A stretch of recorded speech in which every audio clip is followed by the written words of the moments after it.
Yo, what is up guys, and I'm mad. I just filmed a whole video that was absolutely perfect.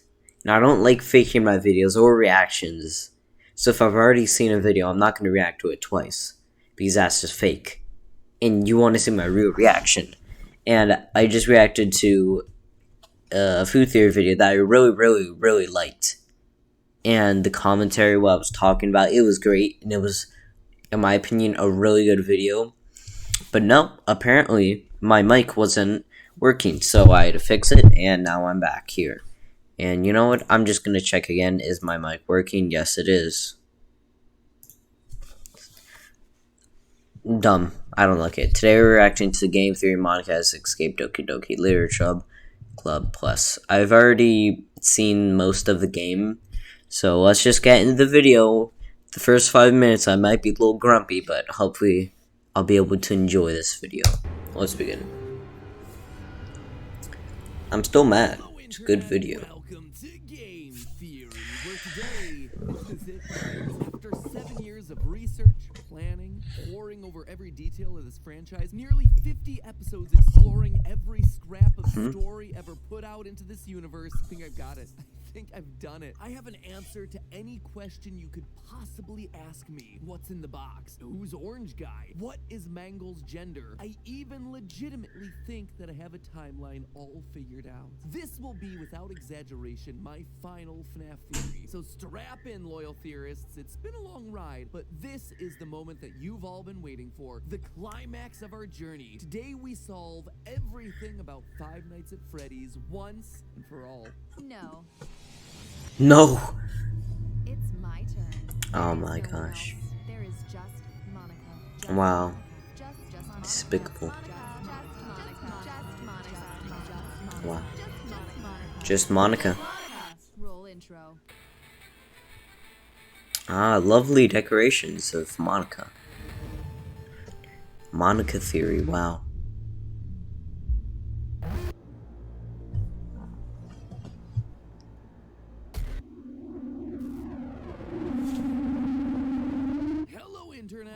Lovely. Monika theory. Thank you. Hit that Thank you. subscribe button to make Monika happy. Oh, of course. Have you ever had the feeling that you exist in a virtual simulation of a school? Yeah. That's like school for most people in the post-pandemic times. Anyway, for many No. of you, school might still be virtual, but our back-to-school merch is very real. Wow. Like our brand specifically wants to slip that. Get up. If it was Salvato, today's episode has us diving back into the world of Doki Doki Literature Club, with Team Salvato recently releasing a new version of the game, Doki Doki Literature Club Plus, or as they call it, the DDLC DLC, complete with new mechanics, a new look, and a brand new layer of mysteries to solve. So, if it's been a minute, or several million minutes, since you last thought about the game when it first came out back in... Yes. Man, 2017. Let me quickly Long time ago. DDLC is a game that on the surface looks like any normal, cutesy visual novel dating sim. You're the newest member of the high school literature club where you build relationships with 4 girls who are all definitely, most assuredly, 18 years old. Nothing creepy to see here, folks. There's the lovely Sayori, bookish Yuri, aggressive Natsuki, and club leader Monika. Over the course of your first few days in the club, you come to learn all about their unique personalities. Their very unique, like Natsuki's love of manga and cooking, and Sayori's need to make others happy. As your relationships deepen, the girls start opening up to you about their problems, like Natsuki's father not feeding her, or Yuri's shirt being too tight for her chest. Her words, not mine. Poem by poem, you start wooing the girl of your choosing, but not all is as it seems. As you go through the game, things start to go off the rails. Characters become erratic. Their behavior starts to get more and more extreme, with many of their worst tendencies getting multiplied exponentially. Then Sayori takes her own life. Yeah, that happens. You reload the game only to find the code glitched beyond repair. She's gone, even removed from the game. What? She was never there. What are you talking about? One by one, the other characters fall away until you're left alone with just Monika. Exactly, it's just Monika. Let's be honest, she was always the right choice all the time. I mean, who needs all the other ones? Just Monika. You know, but if you go with any of these other girls, Monika reveals that she'd somehow seen the truth, that she'd known this was a game all along because she'd been granted a higher level of access to the game's code. Her tampering with sliders in the background caused the other girls to die, just so she could be the one left with you. That's so Who the nice. best girl is. No one ever asking how the best girl is. I'm so how do you sorry. stop her? Well, by beating her at her own game. You have to go into the files for the game and delete her character file. A technique that she's been using against all the others since the start. Now that alone has been a pretty incredible game experience. A psychological horror title disguised as a visual novel where you have to alter the game's files to win. But what put Doki over the top was that the story didn't end there. In a series of 2 episodes we did after the initial game's release, we dug deeper into the game's files, finding clues hidden throughout the various poems and dialogue. We discovered files that could be converted to different formats, like PDFs and text files. We ran codes through base64 converters, ciphers, binary decryptors. We were inverting image files, wrapping them around cones. We even found a QR code that was hidden inside an audio file. That QR code led us to a website hinting at something called Project Libitina, an experiment that was trying to train people to open their third eye, which we come to learn turns them into killing machines. And if That's nice. Random and disconnected, it's the exact story that's hinted at in Doki Doki's main game. When you speak to Yuri about the book that she's been reading, The Portrait of Markov. Those videos are still up, by the way, if you're interested in Very more nice. detail, but now they're all age-gated. It just goes to show how YouTube has changed in the past 4 years. Anyway, it was Monika's character file that was the most interesting, hiding a note for us that suggested they all might come from a different game entirely, and that Monika, rather than being the villain, would actually be the hero of any new sequel to come out of the series. I know that this isn't my only story, and I think everyone else has had the same kind of experience. Some kind of deja vu. I think you might be able to go back, or however you want to put it, to go back and tell them what's going to happen. If they knew ahead of time, they should be able to avoid it. If they remember their time with me in the other worlds, they should remember what I tell them. Yeah, on Mars. It's time to be an effing hero. 2018. She's trying to save the rest of the girls from whatever It's fate 2021. Libitina, with the last point of her message saying 2018, and then nothing happened. 2018 came and went, and so did 2019, 2020, but now we have DDLC. Yay! The game that we were expecting for the past 3 years, but does have a lot more in it. Stuff that Yes, confirms it does. what we theorized about, gives us a way to peek into the terrifying alternate world of wrist. Project Libitina, and suggests that Monika may have just been able to escape. So let's stop reminiscing about the past and jump into the game, shall we? What does the plus add to the original game? Well, when you open up the game, you're welcomed by a desktop. Yep, this is the big new addition here, friends. At first, I was overwhelmed. I mean, it's been over 3 years, but I also understand why it's here. The original game was so popular that they wanted to bring it to the mainstream market, i.e. consoles, but you can't just open a game file and delete entities on a console like you can on a PC. Shout out to the PC Master Race. So, this in-game desktop seems to be the best way to allow for the original file-altering experience. But, dear theorists, there's also so much more here. So much more. The first feature that stands out on the desktop of DDLC Plus are the side stories. These unlock as you complete poems for specific characters throughout the main game of DDLC. But again, something is a bit off. Don't get me wrong, they're similar enough to the original game. Visual novels, watching the girls we know in what seems to be a prequel to the events of DDLC. Yes. As they form the literature club, develop friendships, but there are a few things that stand out. First, we, the player, aren't in the game anymore. We just watch the stories unfold with no interaction or Through the window. Just that, they're visual novels. Secondly, Monika isn't acting in the way that we're used to. Instead, she seems to be normal. She isn't the confident leader that we're used to. Instead, she's insecure, shy, even a little neurotic. And she's definitely No. No. Oh, my mic is. With this line of text. The side stories are stories of friendship that are unrelated to the events of the main game. It's weird, right? Why would it be so important for these to be kept separate from the main game, especially when it seems like they're meant to be a prequel? There's something more than meets the eye going on here. More than meets the third eye. Right? It's a third eye Project Libitina joke. No? Nobody? Okay, moving on. Elsewhere on the desktop, we have access to emails and files written by employees of a company named Metaverse Enterprise. The files, however, seem to be locked. Trying to open them only yields the message, unable to open, unknown error, please try again later. Digging deeper through the desktop system, you find a nested series of empty file folders, each one numbered from 0 to 5. Huh, suspicious. There is one file that you can open, Tower Keys, and this What? is where the metagame truly begins. Okay. In this file, we're given a clue, 240, clock time, 221. Immediately, this starts to give us our code. Navigate through the folders, 2, 2, then 1, to find a file hidden at the end. In this case, project plan. And then you adjust the time on your device to 240 Yeah. for that to open. Remember how it said, please try again later? Yeah, they weren't kidding. It pays to read your error messages. Now, most aren't that easy. Those 3-number codes plus a time are hidden in every nook and cranny of this game. Like when you unlock the file track 6 name ideas, it gives you explicitly the code 030, but you don't have a time. You have to go to the song library after completing the main game, and the song matches the name of a song with his name ideas. Let's teamwork. That track has a length of 158, and that right there is your time code. So reset the time and the file opens. Do it Okay. enough times and you'll unlock all the files. These,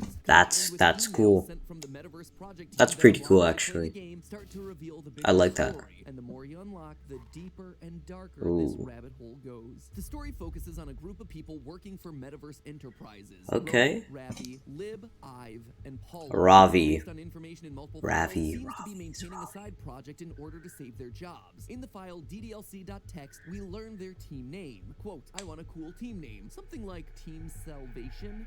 Team Salvation, or how about Team Salvato? Seems like the game makers may have just actually become a part of the game's lore. But the That fact is it seems like weird. all of us might have wound up as part of the game's lore. You see, throughout all of these emails, we get I'm in the lore? Aw, that's nice. Thank you. our universe may actually be a simulation. From that same DDLC doc, quote, learn through the existential crises of others how to cope with your own simulated universe. And again, from a different file, this time called Project Plan, create human-readable version of Fabric benchmark results, suggesting we live in a simulated universe. So it seems like the team's plan is to create a series of simulated worlds with characters that they can watch to learn what people do when they're in a simulation in order to identify whether or not they themselves live in a simulation. That's cool. Creating VMs or That's actually a good. the description for the first of these, That's pretty VM1, cool. I should like that sound idea. familiar. Quote, a It's very 12-bit smart. simulation with literature assets for easy data collection, 4 entities, characters, and a small physical space. It's our Doki Doki crew, which means that we were right. Monika is an AI. Technically, all the girls are. But we also learn how Monika got her powers. In that same project plan file, it explicitly talks about observing the effects of elevated access knowledge of simulation. What this tells us is that basically the Team Salvato crew gave one of their simulated characters, Monika, the knowledge that she's in a simulation to see what she does with it, what motivates her, what it does to She's her gonna psyche. kill you. However, what good is an experiment without a control group? Remember all those odd things I said about the side stories in the game? How there's no player character, how it's not connected to the main story, how Yeah. Monika seems normal? Well, that is our control group, another iteration of the VM1 simulation where Monika doesn't discover her powers. There are a couple of emails and text files that help us prove this. The first, meeting notes 2.txt, mentions the following: clone VM1, same elevated access, but prevent the entity from discovering it. The entity Oh, Monika. okay. Meeting notes 3 also confirms the side stories to be the control group, stating, quote, snapshot slightly earlier in time, compare end control sim to start of VM1, which lines up perfectly with the side stories ending with the Side creation of story. the Literature Club before the start of the main game in DDLC. And if that's Okay. for ya, Rhea, another member of the team, Rhea? tells us in the email side stories, quote again, just to clarify, all the recordings labeled side stories are part of the controlled simulation, right? And again, in the same email, we once again get a reference to the unreality of their own world. Scrolling down a bit further, so if I'm keeping track, we have what, like 5 different universes in total, with 3 or 4 of them created and then destroyed by Monika, of course. It's funny because I keep wanting to speculate on which one is the real universe, but in reality, they all are. As real as ours is anyway. But what about the player? Why are we not a part of that control group? The absence of a player seems odd, even to the team. Quote from the email, character discrepancy. Having run the control simulation for a while, it's evident that a certain character is missing from any mention or appearance. This makes me speculate that Monika's meddling is less clumsy than we think, because she would have had to manufacture this character herself as a way of forcing interaction between her and the user. Once you get this email, you unlock a concept drawing in the gallery for none other than the player character. Oh my gosh, that's what I look like? Player character. Note, I'm not saying the player, just the character that the player controls. This is why we aren't playing the side stories. With her elevated access hidden, Monika doesn't create a player character. She Oh. She isn't aware of everything that's going on, and so she doesn't need to interact with any sort of user. Speaking of Monika, we learn in this new content where her name comes from. Once you unlock the email, let's move on, we get ourselves a fuller picture. Quote, we need to have a meeting about shifting our focus a little bit. We've reset VM1 how many times now? We've obviously gotten spoiled by the ease of access that VM1 offers us, but it's just unrealistic for someone in real life to be granted a level of elevation even close to monitor kernel access. Monitor kernel access. Monika. With relapsing forms of MS, Relapsing forms of MS? not just unpredictable relapses. It's not like you're ruining the moment. I don't want to hit my desk again. I'll do it at the end. Doesn't just suspect that she's in a simulation, she knows and can manipulate it. That level of knowledge just doesn't happen unless you meet Lawrence Fishburne and swallow a red pill. It's at this point Yeah, that the metaverse I've swallowed lots of their focus pills. over to VM2, Strangers. Libitina. Yep, that is still very much a thing here in all its dark psychological horror glory, and we're going to talk about that later, but I'm still not done with what VM1 and the Literature Club have to teach us. Or should I say Monika isn't done with us. You see, we just talked about how Monika created the player character, or at least the placeholder for him, in order to interact with us, the user. But why would she want to do that? Well, she wants to save her friends. She told us as much in that hidden message from her character file. Everyone else is dead, but I know that this isn't my only story. I can see that now, really clearly. If they know ahead of time, then they should be able to avoid it. Plus, our theory that Monika shares memories with the Monika from the other game, or to use this new game's terminology, the other virtual machine VM2, is confirmed in an email from DDLC+. Quote, has anyone evaluated the side effects that might be caused by sharing a memory pool between multiple VMs rather than allocating them separately? I'm looking at some of the files VM1 is generating, and I'm finding some information that definitely shouldn't be there. My best guess is that memory being freed from VM2 isn't getting zeroed out, which technically gives VM1 access to it. So, Monika is able to see into VM2, seeing the horrors that befall her friends over in the Project Libitina simulation, and she wants to help them, but how do you do that when you're trapped in a video game?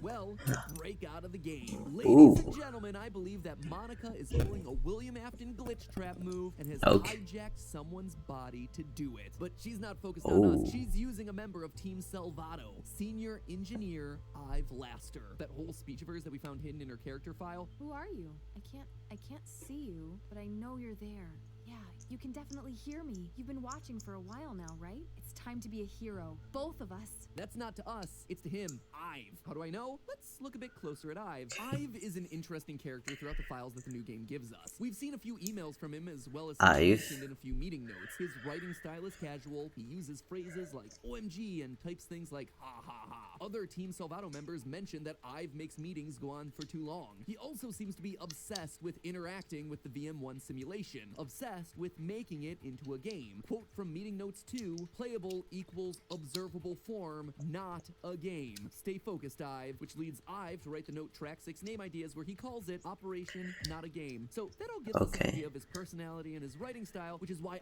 I believe he's the writer of the DDLC.txt file that talks about turning VM1 into a video game. Notice all the extra punctuation, the want for things to be fun and cool, and of course the signature, ha ha ha. But what does any of this have to do with Monika? Well, it seems like a random tangent, except when you look at Meeting Notes 3. Obviously, Meeting Notes 3 comes after 1 and 2, so comes later in the timeline. But it has a few things that felt odd to me. Quote, fifth entity in VM1, not part of original genetic model, not present in data dumps, very bizarre. Ive is less talkative today. Meeting ending on time? 12:55, OMG. Obviously, the mention of the time is another clue to the file puzzle. But the fact that they ended on time because Ive was less talkative was a detail that grabbed my attention. People, of course, have off days, so maybe it was nothing. But it feels out of character. Plus, that other line about there being a fifth entity within the system that's never been present feels weird. We know it's not the player character that Monika created because Team Salvato he's in the game.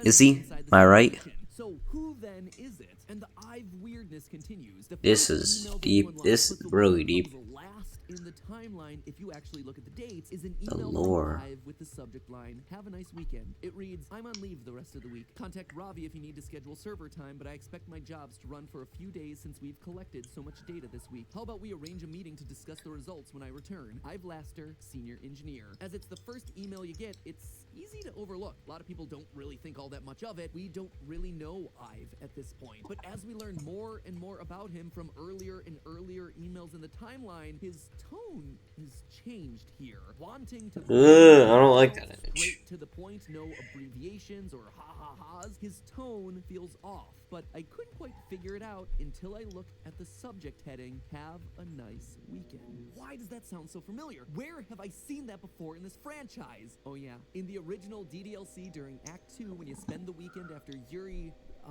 made Swiss cheese out of her own stomach, you find a file in the game She folder called stabbed Suggested, herself. "Have a nice weekend." Exactly the same as the email subject from Ive, even down to the exclamation point. That file, by the way, is a text string encoded first in base 64 and also by a Ooh. Visionaire cipher with the key Libitina. Again, the simulation's crossing over, sharing memory, with Monika as the one who's able to access it all. This, to me, could only mean one thing. Monika has pulled a William Afton. She's managed to swap her consciousness with Ive. Think about it. We know Monika has a very sensible, mature writing style based on her poems, so it would make sense that she wrote it, trying to blend in, as well as why Ive might suddenly be so quiet in a meeting. Monika doesn't want to draw attention to herself. It also explains that mysterious fifth entity in the last snapshot of VM1, which nobody can explain. It's Ive. He's trapped in the game thanks to his own hubris. He wanted so desperately for his experiment to be fun, to make it into a game, and when he saw that Monika had made a character for him to assume, he started playing, only to experience the horrors that we did, but his fate was much worse than ours. Monika's note hidden in her character file, I believe, is directed specifically at Ive, thanking him for all the help that he's given her so far, talking to him about how they need to work together to save everyone else. But by work together, she means using his body to exit the simulation and help her friends over in VM2 from the outside. In other words, Monika has escaped. And if that weren't enough, there's yet another entity that we have to be on the lookout for. One coming from the other side, Project Libitina, an entity named